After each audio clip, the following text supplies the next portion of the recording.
Welcome back to this special edition of Carpe Diem. College is a time of high stress for many students. With so many assignments and deadlines, it seems as though there are not nearly enough hours in a day. In order to stay awake to complete assignments, students are turning to energy drinks to see them through.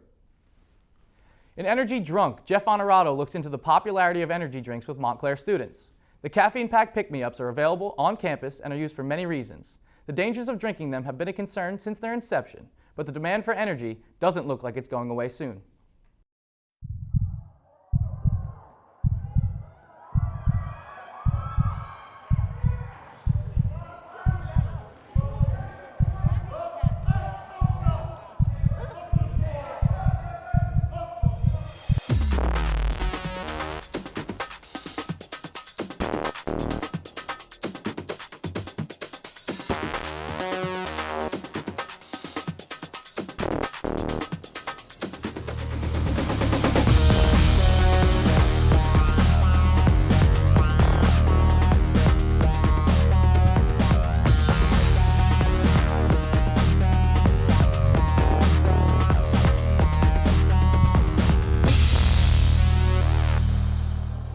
I know I probably shouldn't be drinking them, but I'm tired. I need to wake up for class, so it's a little quick pick-me-up. It tastes pretty good. Like, it's a good substitute for caffeine, or for coffee, I should say.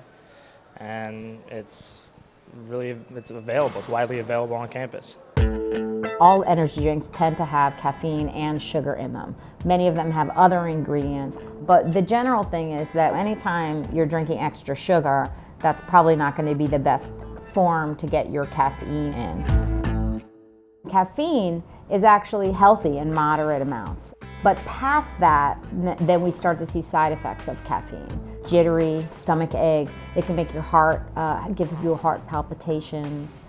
If it's a quick fix and somebody wants to take a pill or a drink of an energy drink to make them feel good and or be more alert, certainly an athlete or any student is going to want to do that. So for me, I just try to recommend that people stay, number one, just use caution with whatever you choose.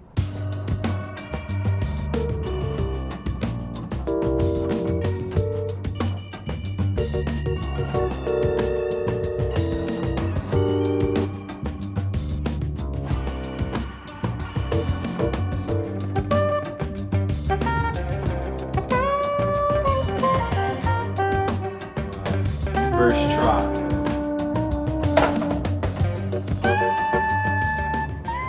I mean, I don't really use them. I never really have. But I know that my mom always said that they were bad for me, so they would never be in the house.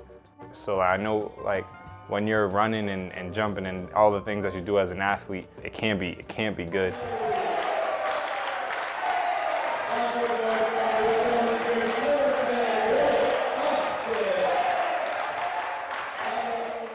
If an athlete asks me about most of the energy drinks, I would basically educate them and say they don't state the amount of caffeine on the label. And they kind of beat around the bush about how much caffeine is actually in their drinks. Energy drinks are marketed as nutrition supplements, not food.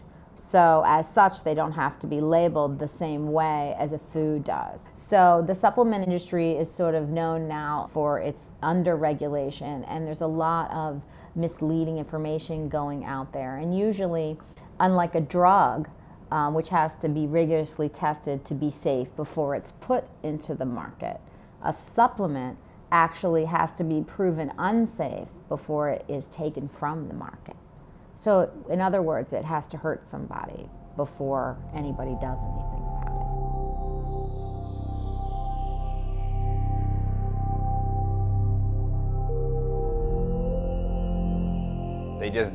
They never see it happening to them. They don't think that they'll be the one rushed to the hospital for whatever heart attack or something, knock on wood, that may happen to that person that uses it. We can't really control what an athlete does or doesn't do. Once you start drinking caffeine on a daily basis, you tend to need more and more for your desired effect.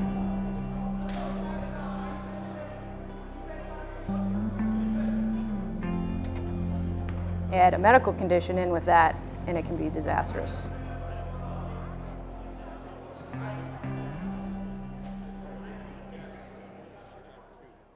I see students all the time drinking energy drinks, and you know, I usually just bring up the conversation, and maybe because I'm a nutrition teacher, I'll say, let's look at the label, and everybody, especially I think busy students, are looking for something extra. And so there's a comfort level that I have noticed with the attitude towards them that they must be safe. And plus, let's face it, most young people think they're sort of invincible and probably figure they'll worry about that later, you know.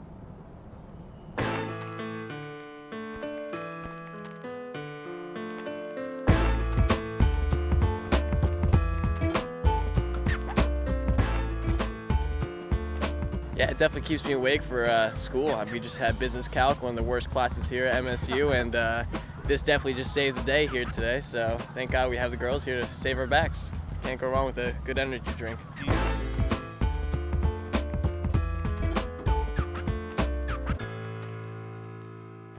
So Red Bull is like the big boss, I guess, of energy drinks. Even on campus has like its own like little refrigerator in the C-store.